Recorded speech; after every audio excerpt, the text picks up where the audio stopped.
Good morning from Controlled Disturbance. That's kind of funny because I'm lying in a hospital bed and it's very obvious that I've had some kind of major disturbance in my life when we're pulled out of a normal situation where we get up and we work and we see friends and we have jobs and um, we're definitely appear to be in control of our situation. And so I talked yesterday about controlled disturbance, and we got two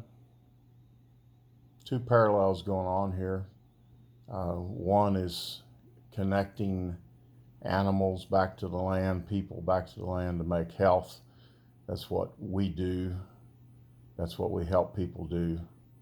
Um, Words like called regenerative farmer, management grazing, rotational grazing, homesteading, any of those things that are becoming quite popular. And, through our business, we help people with equipment to do that, and we help them with knowledge. And then we're helped all the time. We're part of groups like, next week when I was in control, I was to go to Clark, Missouri to a farm walk with a group of people that, I've participated in things like that with for 35 years. And so I was living life and in control.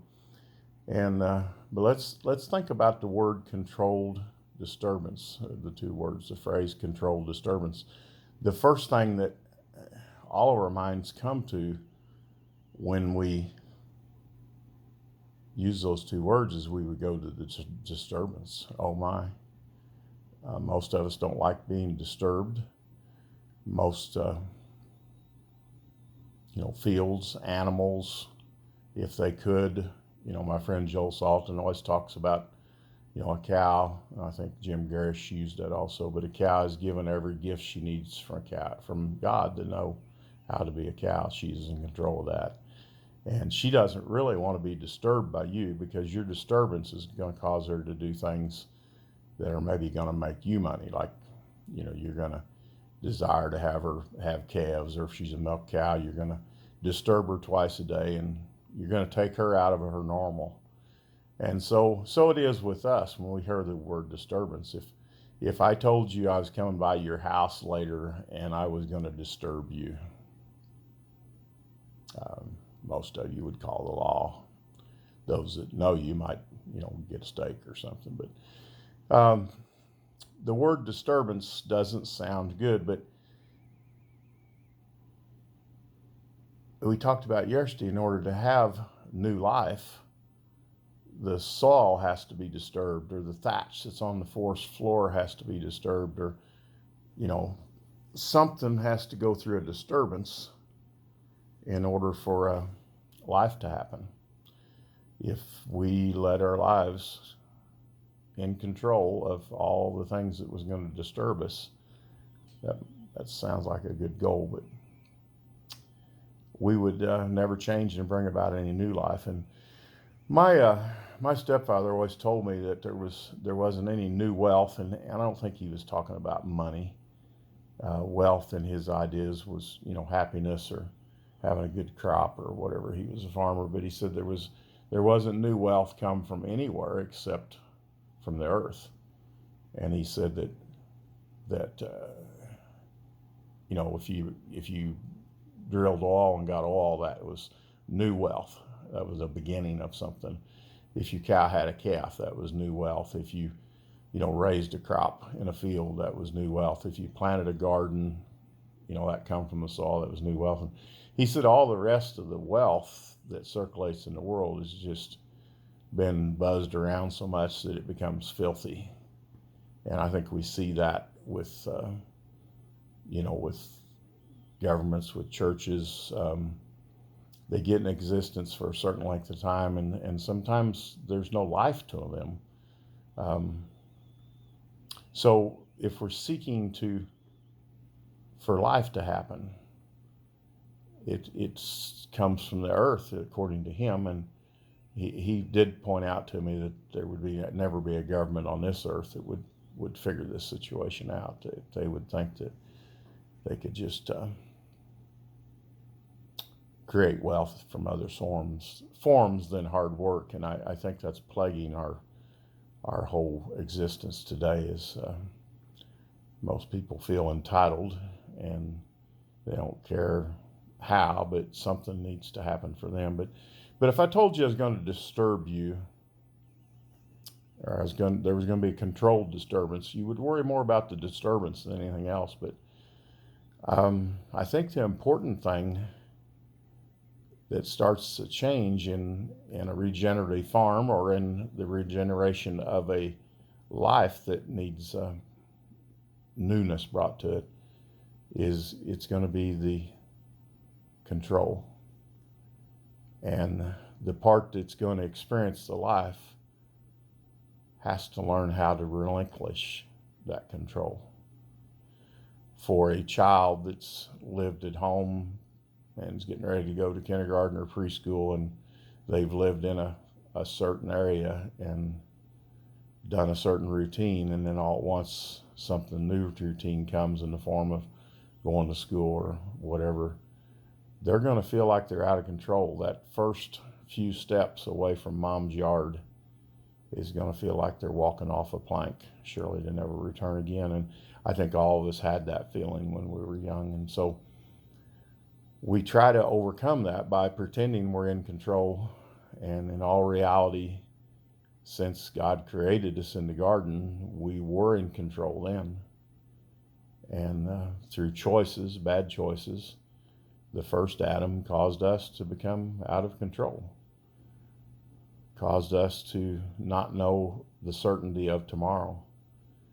And so the first step to improving a situation, to bringing a regenerative farm to life or a regenerative homestead, or bringing a family to life, a family that's just going through the motions and there's no activity between them, the first thing that's going to happen is to be willing to admit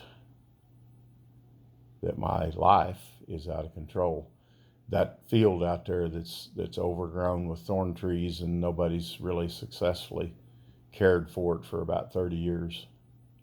It needs to relinquish its control of just becoming a brush thicket, which doesn't produce anything, but doesn't even really produce good habitat for wildlife. So that control of that field has to change into the hands of basically a creator. Because if you start a homestead, you are the creator of something. You're going to create life. You're going to create an environment that brings safety to what's inside that homestead. And we do that in the regenerative farming by the application of animals that do the things for us. My beautiful wife and I were discussing what would it look like if we had 5 or 10 acres and wanted to homestead it, and how would we start? And we come up with the idea that can all be done, with some equipment that we sell very easily. And it would be by taking control of that land with about 6 different species of animals. And basically you're building a band or an orchestra, and you're bringing this together to work in harmony. And anybody that's ever played music or tried to learn a song for a Christmas program or whatever realizes that it's easier for some to come in harmony than others.